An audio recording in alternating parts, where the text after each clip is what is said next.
Oke, baik.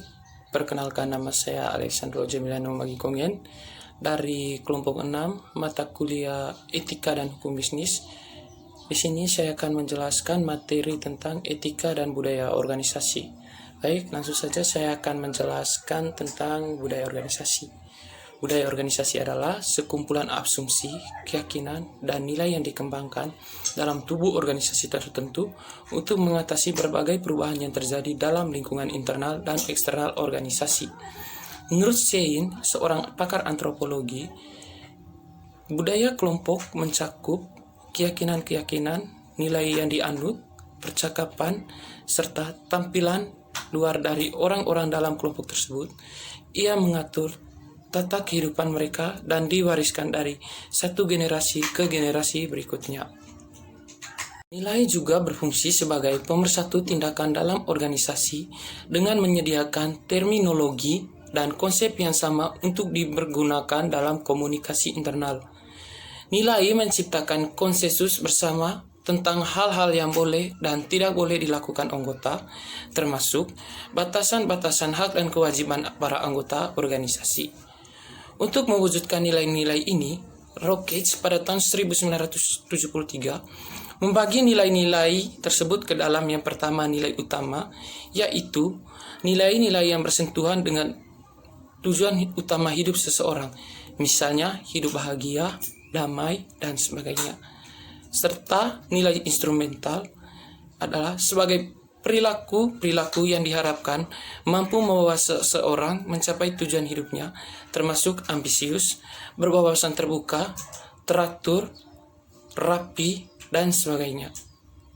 Oke, yang berikut nilai-nilai utama dan nilai instrumental dalam perilaku pribadi. Yang pertama itu nilai utama, di mana di dalam nilai utama terdapat kenyamanan, kegembiraan hidup, kesadaran berprestasi, dunia yang damai, dunia yang indah, kesetaraan, keselamatan keluarga, kebebasan, kebahagiaan, harmonis di dalam diri, kematangan cinta kasih, keamanan negara, kesenangan, keselamatan diri, penghargaan diri sendiri, pengakuan sosial, persahabatan, dan kebijaksanaan.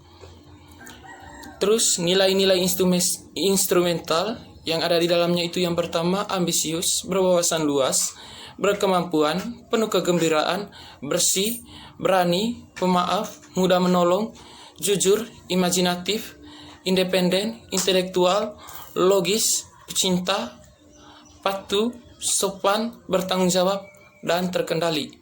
Oke, yang berikut budaya etis. Budaya etis adalah pemahaman yang terucap dari semua karyawan tentang perilaku yang dapat dan tidak dapat diterima.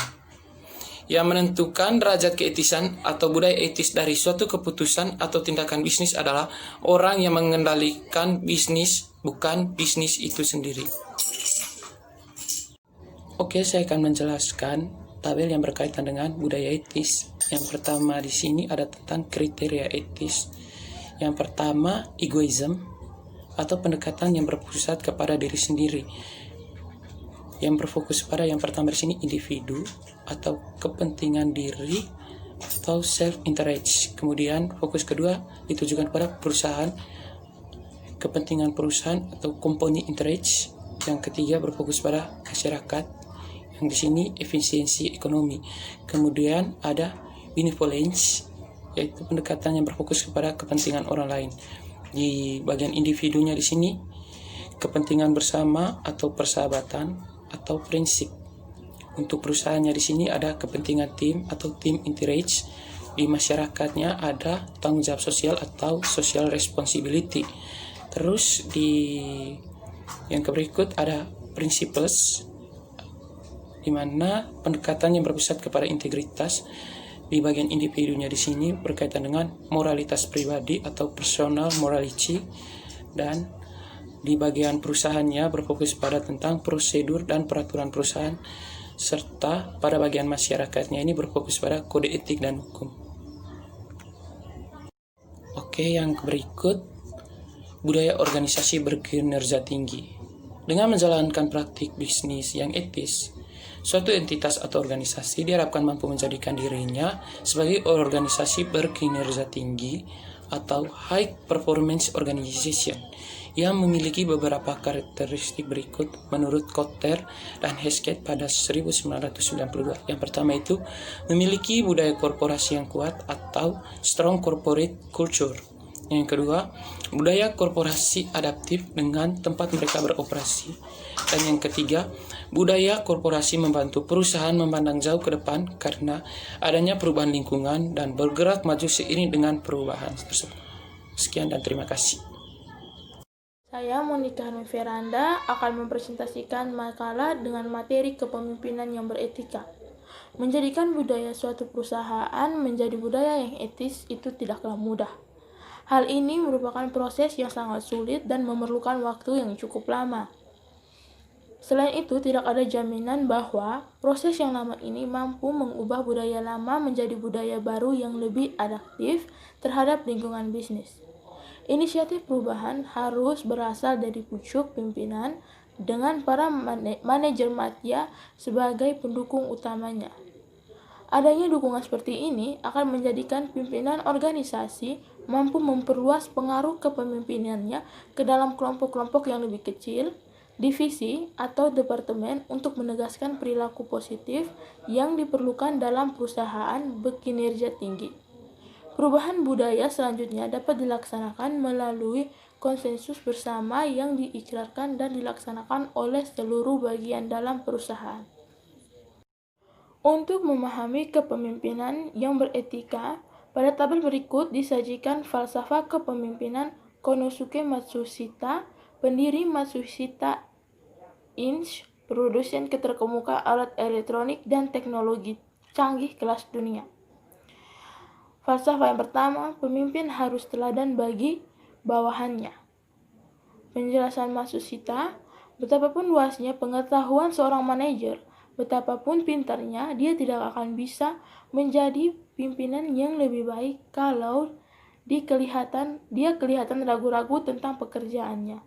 Bawahannya akan melihat kepadanya teladan dan pimpinan yang penuh tanggung jawab. Sebuah pepatah lama mengatakan ekor selalu mengikuti kepala. Apabila kepala berjalan cepat, tentu ekor juga harus mengikutinya dengan kecepatan yang sama.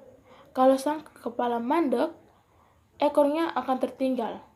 Memang ekor selalu mengikuti kepala, tetapi kepala juga harus membantu ekor untuk mengikuti kepala yang tumbuh dengan baik, dengan jalan memberikan contoh-contoh dan mendengarkan pendapat-pendapat dari bawah.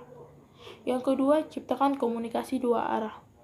Jalan yang dapat ditempuh perusahaan dalam mencapai keselarasan adalah dengan menjamin mengalirnya komunikasi secara lancar dari atas ke bawah ataupun sebaliknya.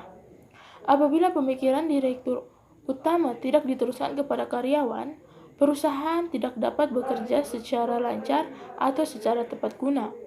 Dan apabila aspirasi serta gagasan-gagasan karyawan tidak diteruskan ke manajemen puncak, perusahaan itu juga mungkin akan menghadapi kesulitan yang lebih besar. Yang ketiga, hindari birokrasi yang menghalangi komunikasi antara bawahan dengan atasan. Apabila suatu perusahaan tumbuh menjadi lebih besar, organisasi cenderung untuk lalu menjadi tidak luas atau menjurus ke arah birokratif. Dalam contoh-contoh yang ekstrim berarti perusahaan menjadi lebih kaku sehingga seorang karyawan akan kehilangan hubungan langsung dengan atasan, terutama dengan tingkat middle manager, dan top manager. Kita harus mendengarkan bahkan gagasan-gagasan yang kelihatannya meragukan. Juga kita harus mendorong karyawan untuk terus berpikir dengan meminta mereka mencoba mengemukakan usul-usul yang betul-betul mereka. Yang keenam, bersikap jujur dalam setiap keadaan. Seorang manajer yang baik seharusnya tidak boleh berbohong ataupun menipu. Integritasnya pasti akan menjadi tetap tegak selama dia mengucapkan kebenaran dalam situasi apapun. Walaupun keadaannya bisa berubah dan dia terpaksa mengatakan sesuatu yang agak berbeda dengan yang dikatakannya 3 bulan lalu.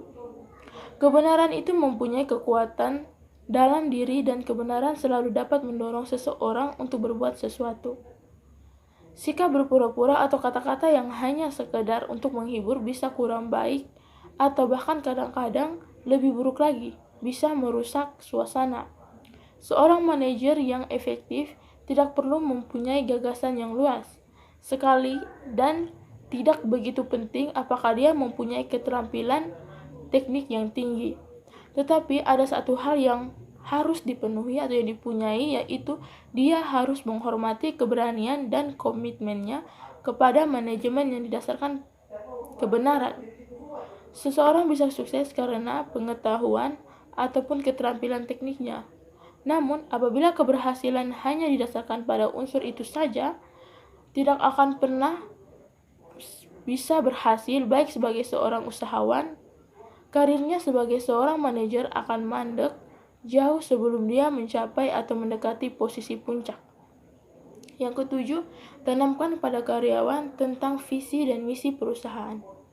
Kalau seorang manajer pelit dengan keterangan yang mengandung cita-cita karyawan, dia akan kehilangan pengabdian dan keterlibatan para karyawan di dalam membentuk hari depan perusahaan. Mempunyai cita-cita berarti mempunyai kepentingan, mempunyai motivasi. Orang yang dapat menanamkan cita-cita demikian merupakan manajer yang baik. Kedelapan, ciptakan suatu bentuk manajemen partisipasi yang dapat menyalurkan aspirasi para karyawan. Dalam suatu perusahaan besar yang mempekerjakan beribu atau puluhan ribu orang, hal ini tidaklah mudah. Tidak mungkin bagi presiden direktur untuk mendengarkan setiap orang sendiri-sendiri. Tetapi kalau dia seorang presiden direktur yang baik dan betul-betul terikat pada cita-cita manajemen melalui partisipasi, dia selalu akan berusaha memastikan bahwa pemikiran dari pendapat dari setiap karyawan betul-betul akan sampai kepadanya melalui berbagai alat komunikasi intraperusahaan. Ia harus bersikap cukup terbuka, mendengarkan karyawan manapun tanpa memandang status karyawan itu di dalam jenjang kepangkatan perusahaan. Yang paling penting adalah dia harus menciptakan dan memelihara suasana di tempat kerja yang akan mendorong terselenggaranya pertukaran pendapat secara bebas antar karyawan dan juga antar karyawan manajemen. Dari falsafah kepemimpinan musisi tadi atas terlihat bahwa penerapan etika bisnis perusahaan untuk mewujudkannya dengan komitmen ini diterapkan dalam perusahaan dalam berhubungan mitra, relasi bisnis, pelanggan dan masyarakat dapat terwujud melalui prinsip-prinsip etika bisnis. Jika setiap perusahaan bersedia mengikuti standar moral, maka tindakan atau keputusan yang diambil oleh perusahaan dapat dipertanggungjawabkan secara moral karena perusahaan memiliki kewajiban untuk selalu menaati setiap peraturan formal yang terikat moralitas dalam bisnis. Terima kasih.